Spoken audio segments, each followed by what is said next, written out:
രവിത്തേട്ട, അങ്ങനെ നമ്മൾ എറണാകുളം ജില്ലയിലേക്ക് കടക്കുകയാണ്. 14 മണ്ഡലങ്ങൾ അടങ്ങിയതാണ് എറണാകുളം ജില്ല. കഴിഞ്ഞ തവണത്തെ കണക്കുകൾ പരിശോധിക്കുകയാണെങ്കിൽ UDF-നൊപ്പം നിൽക്കുന്ന ഒരു ജില്ല എന്ന് വേണമെങ്കിൽ പറയാം. UDF-ന്റെ തട്ടകം. അതെ. അപ്പോൾ അത് ഇതിന്റെ നില കുറച്ചുകൂടി മെച്ചപ്പെടുത്തി ഇംപ്രൂവ് ചെയ്ത് മേളിലേക്കാണോ അതോ താഴേക്കായിരിക്കുമോ എറണാകുളം പോകുന്നത്? 34 സീറ്റുകളാണ് നമ്മൾ ഈ ഇടുക്കി വരെ എണ്ണി നിർത്തിയത്, ആലപ്പുഴ ഇടുക്കി വരെ എണ്ണി നിർത്തിയത്. ഒരു 10 സീറ്റുകൾ വരെ, 14-ൽ 10 സീറ്റുകൾ വരെ UDF-ന് നേടാൻ സാധിക്കുന്ന ജില്ലയാണ് എറണാകുളം. അങ്ങനെയാണെങ്കിൽ ഒരു 44-ലേക്ക് എത്തിക്കാൻ സാധിക്കും.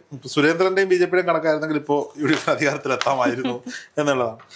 പെരുമ്പാവൂർ, അങ്കമാലി, ആലുവ, കളമശ്ശേരി, പറവൂർ, വൈപ്പിൻ, കൊച്ചി, തൃപ്പൂണിത്തുറ, എറണാകുളം, തൃക്കാക്കര, കുന്നത്തുനാട്, പിറവം, മൂവാറ്റുപുഴ, കോതമംഗലം. ഇതാണ് 14 മണ്ഡലങ്ങൾ.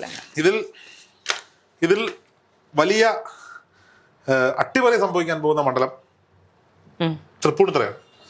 തൃപ്പൂണിത്തുറ കെ ബാബുവിന്റെ കോട്ടയാണ്. 30 വർഷങ്ങൾക്കിടയിൽ ഒരു തവണ മാത്രം, 35 വർഷത്തിനിടയിൽ ഒരു തവണ മാത്രം LDF-ന് M സ്വരാജിനെ വെച്ച് പിടിച്ചെടുക്കാൻ പറ്റിയ മണ്ഡലമാണ്. അവിടെ കെ ബാബുവിന്റെ നോമിനിയായി വന്ന Deepak Joy UDF സ്ഥാനാർത്ഥിയാകുന്നു. KN Unnikrishnan, Vypin MLA ആയിരുന്ന KN ഉണ്ണികൃഷ്ണനെ തൃപ്പൂണിത്തുറ പിടിക്കാൻ LDF പറഞ്ഞയക്കുന്നു. അഞ്ജലി നായർ 2020 സ്ഥാനാർത്ഥിയായി ചക്കച്ചിഹ്നത്തിൽ ജനവിധി നേടുന്ന മണ്ഡലമാണ് തൃപ്പൂണിത്തുറ. തൃപ്പൂണിത്തുറയിൽ മണ്ഡലം UDF-ന് നഷ്ടമാവും. ആ മണ്ഡലം KN ഉണ്ണികൃഷ്ണൻ ഇടതുപക്ഷത്തിന് വേണ്ടി തിരിച്ചു പിടിക്കും. അങ്ങനെയെങ്കിൽ അദ്ദേഹം ഒഴിഞ്ഞു വന്ന വൈപ്പിൻ മണ്ഡലം ടോണി ചമണിയാണ് UDF-ന്റെ സ്ഥാനാർത്ഥി. കൊച്ചി കോർപ്പറേഷൻ എന്ന് കേൾക്കുമ്പോൾ ആദ്യം മനസ്സിലേക്ക് ഓടി വരുന്ന പേര് ടോണി ചമ്മണിയുടെ. കാരണം അദ്ദേഹം ഇവിടുത്തെ മേയറായിരുന്ന സമയത്ത് അദ്ദേഹം നടത്തിയ പല ഇടപെടലുകൾ. കൊച്ചി എന്ന് വെച്ചാൽ ടോണി ചമ്മണി എന്ന് പറയുന്ന ഒരു കാലഘട്ടം ഉണ്ടായിരുന്നു. അദ്ദേഹവും MB ഷൈനി, ഇടതുപക്ഷത്തിൻ്റെ കരുത്തയാർന്ന ഊർജ്ജസ്വലയായ സ്ഥാനാർത്ഥിയാണ് MB ഷൈനി. അനിത തോമസ് ആണ് അവിടുത്തെ NDA സ്ഥാനാർത്ഥി. എന്ത് തന്നെയായാലും വൈപ്പിൻ മണ്ഡലം MB ഷൈനി നിലനിർത്തും. KN ഉണ്ണികൃഷ്ണൻ MLA ആയിരിക്കുന്ന വൈപ്പിൻ മണ്ഡലം MB ഷൈനി നിലനിർത്തുകയും തൃപ്പൂണിത്തുറ KN ഉണ്ണികൃഷ്ണൻ പിടിക്കുകയും ചെയ്യും. ഇതൊരു CPM-ന്റെ ഒരു പക്ഷേ ഈ KN ഉണ്ണികൃഷ്ണന് പണി കൊടുത്തതാണ് എന്നൊക്കെ പലർക്കും തോന്നിയാൽ പോലും ഒരു സർജിക്കൽ സ്ട്രൈക്ക് ആയിരുന്നു ഈ KN ഉണ്ണികൃഷ്ണന്റെ സ്ഥാനത്ത്. ഈ KN ഉണ്ണികൃഷ്ണനെ സംബന്ധിച്ചിടത്തോളം സോഷ്യൽ മീഡിയ പ്രചരണത്തിലും ആളുകൾക്കിടയിലുള്ള പ്രചരണത്തിലും മുൻപന്തിയിൽ KN ഉണ്ണികൃഷ്ണനാണ് അവിടെ ഉള്ളത്. പിന്നെ അതിനെക്കാട്ടും പിന്നെ അഞ്ജലി നായർ ഓടുന്നുണ്ട്, പ്രത്യേകിച്ച് കാര്യമൊന്നുമില്ല. എന്തൊക്കെ പറഞ്ഞാലും നല്ല പ്രചാരണ പരിപാടി നടത്തുന്നുണ്ട്. അതെ, ഇല്ല എന്നൊരിക്കലും പറയാൻ പറ്റില്ല. ദീപക് ജോയ് സൈലന്റ് ആയിട്ട് അവിടെ ഓപ്പറേറ്റ് ചെയ്യുന്നുണ്ട്. കെ ബാബുവിന്റെ വോട്ട് ബാങ്ക് മാത്രമാണ് അവർ ലക്ഷ്യം വെക്കുന്നത്. കഴിഞ്ഞ ദിവസം ഷാഫി പറമ്പിലൊക്കെ നല്ല പരിപാടികളൊക്കെ അവർ നടത്തി. എന്തായാലും KN ഉണ്ണികൃഷ്ണൻ ഈ CPM-കാർക്ക് സാധാരണഗതിയിലുള്ള ഗൗരവമുഖമുള്ള ആളൊന്നുമല്ല, എംസുലാനെ പോലൊന്നുമല്ല.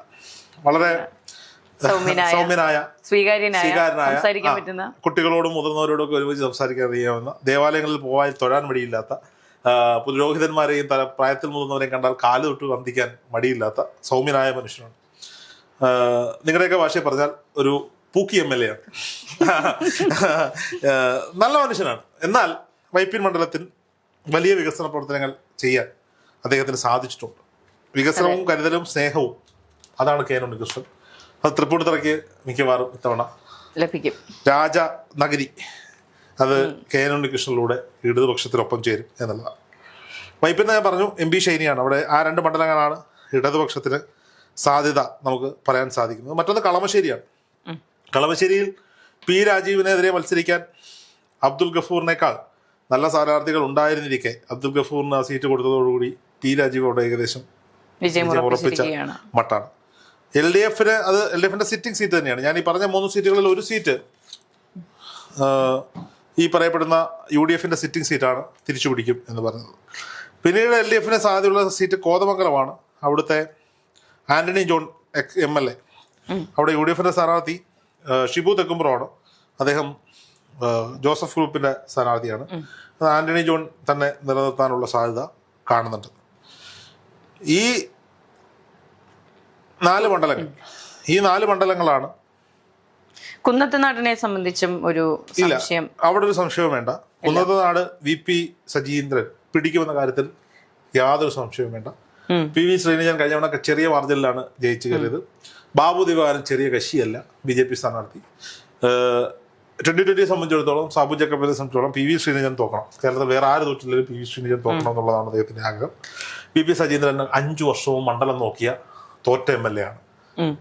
VP സജീന്ദ്രൻ തന്നെ ഇത്തവണ കുന്നത്തുനാട് പിടിക്കും. ആ കാര്യത്തിൽ സംശയമൊന്നും വേണ്ട. ഞാൻ പറഞ്ഞ 4 സീറ്റുകൾ, അതായത് തൃപ്പൂണിത്തുറ, കളമശ്ശേരി, വൈപ്പിൻ, കോതമംഗലം ഈ 4 സീറ്റുകൾ ഇടതുപക്ഷത്തിനൊപ്പം പോകുമ്പോൾ പെരുമ്പാവൂരിൽ വലിയ രാഷ്ട്രീയ കരുനീക്കങ്ങൾക്ക് സാക്ഷ്യം വഹിച്ച പെരുമ്പാവൂർ, അവിടെ പെരുമ്പാവൂരിന്റെ MLA മാറ്റി നിർത്തിക്കൊണ്ട് പുതിയൊരു സ്ഥാനാർത്ഥി മനോജ് മൂത്തേടൻ വരുമ്പോൾ മനോജ് മൂത്തേടൻ കളം നിറഞ്ഞാടുന്നു. ബേസിൽ ബാബുവിനെയും ജിബി പതിക്കലിനെയും ഒക്കെ പരാജയപ്പെടുത്തിക്കൊണ്ടുള്ള മനോജ് മൂത്തേടൻ പെരുമ്പാവൂരിന്റെ MLA ആകും. അങ്കമാലി റോജി എം ജോണിന്റെ തട്ടകമാണ്. അവിടെ ആ തട്ടകത്തിൽ തൊടാൻ പോലും സജു പോളിനോ പ്രോമി കുര്യാക്കോസിനോ ഒന്നും സാധ്യത. ഈ പ്രോമി കുര്യാക്കോസൊക്കെ എന്ത് കണ്ടിട്ടാണ് സ്ഥാനാർത്ഥിയാകുന്നതെന്നാണ് മനസ്സിലാവും. ആലുവയിൽ അൻവർ സാദത്ത് AM ആരിഫും തമ്മിൽ നല്ല മത്സരം, ടൈറ്റ് മത്സരം നടക്കുന്നുണ്ട്. പക്ഷേ സ്വന്തം നാട്ടുകാരനായ അൻവർ സാദത്തിനെ നെഞ്ചോട് ചേർക്കാൻ ആലുവ തീരുമാനിച്ചിരിക്കുന്നു എന്ന് വേണം ഇവിടെ ഗ്രൗണ്ട് പൾസിൽ നിന്നൊക്കെ മനസ്സിലാക്കാൻ. പറവൂർ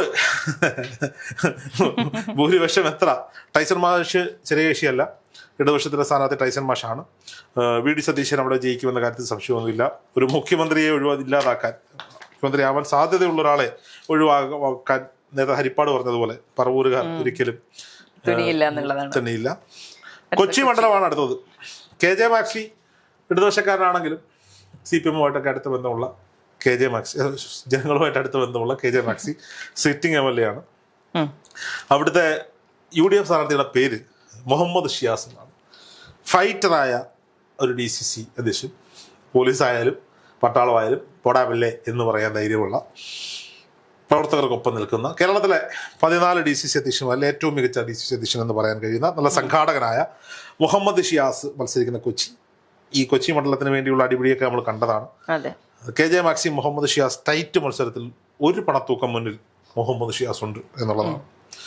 തൃപ്പൂണിത്തുറ നമ്മൾ പറഞ്ഞു, ദീപക് ജോയുടെ കാര്യം കഷ്ടത്തിലാണ്. എറണാകുളം സാബു ജോർജ് മോതിര ചിഹ്നത്തിൽ മത്സരിക്കുന്നു. PR ശിവശങ്കർ നല്ലൊരു BJPയുടെ നല്ലൊരു നേതാവാണ് സ്വാഭാവികമായും. പക്ഷെ കിട്ടിയ മണ്ഡലം മോശമായി പോയി. തൃപ്പൂണിത്തുറയിലൊക്കെ ശിവശങ്കറിന് കിട്ടിയിരുന്നെങ്കിൽ ഒന്ന് പെർഫോം ചെയ്യാൻ പറ്റുമായിരുന്നു.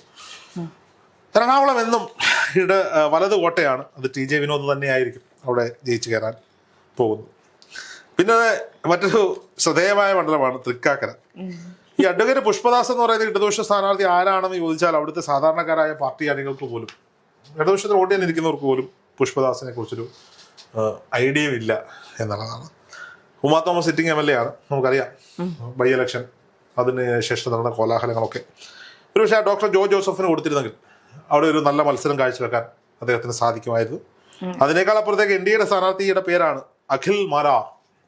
കേരളം മുഴുവൻ അറിയപ്പെടുന്ന സെലിബ്രിറ്റി സ്ഥാനാർത്ഥി, മുഖ്യമന്ത്രിയാകാൻ സന്നദ്ധത അറിയിച്ച വിദ്യാഭ്യാസ മന്ത്രി, വിദ്യാഭ്യാസ മന്ത്രിയാകാൻ സന്നദ്ധത അറിയിച്ച, അതേപോലെ ഭരണം കിട്ടിയാൽ അദ്ദേഹത്തിന്റെ വിദ്യാഭ്യാസ മന്ത്രി.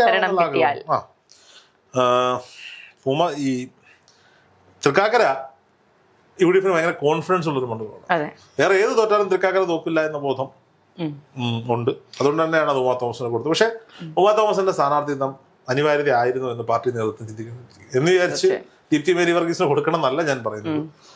മറ്റ് കഴിവുള്ള ആളുകളെ പരിഗണിക്കേണ്ടിയിരുന്നു. ഒരുപക്ഷെ PT തോമസിന്റെ മരണത്തിന് ശേഷം പ്രത്യേക രാഷ്ട്രീയ സാഹചര്യത്തിൽ ഉമാ തോമസിനെ സ്ഥാനാർത്ഥിയാക്കിയത് ഓക്കെയാണ്. പക്ഷെ ഈ മക്കൾ രാഷ്ട്രീയത്തിനെയൊക്കെ എതിർത്തിരുന്ന PT തോമസിന്റെ ആത്മാവിനോട് ചെയ്യുന്ന വഞ്ചനയായിരുന്നില്ല ഉമാ തോമസിന്റെ വീണ്ടും അത് വയ്യ, അവർക്ക് സുഖമില്ല എന്ന് വിചാരിച്ച് ചോദിക്കുക ഇയാൾക്കാണോ കഷ്ടം എന്ന് ചോദിക്കും. എങ്കിൽ പോലും ഒന്നും ചെയ്തിട്ടില്ല തൃക്കാക്കരയിൽ, പ്രത്യേകിച്ച് ഉമാ തോമസ്. ഞാൻ തുറന്നു പറയും, കോൺഗ്രസിന്റെ മണ്ണായതുകൊണ്ട് മാത്രമാണ്. ഞാൻ തൃക്കാക്കര മണ്ഡലത്തിൽ താമസിക്കുന്ന ആളാണ്. പല ആവശ്യങ്ങൾക്കും അവരുടെ ഓഫീസുമായി ബന്ധപ്പെട്ടുള്ള MLA ആയിട്ട് സംസാരിക്കാൻ പോലും സാധിച്ചിട്ടില്ല എന്നുള്ളതാണ് സത്യം.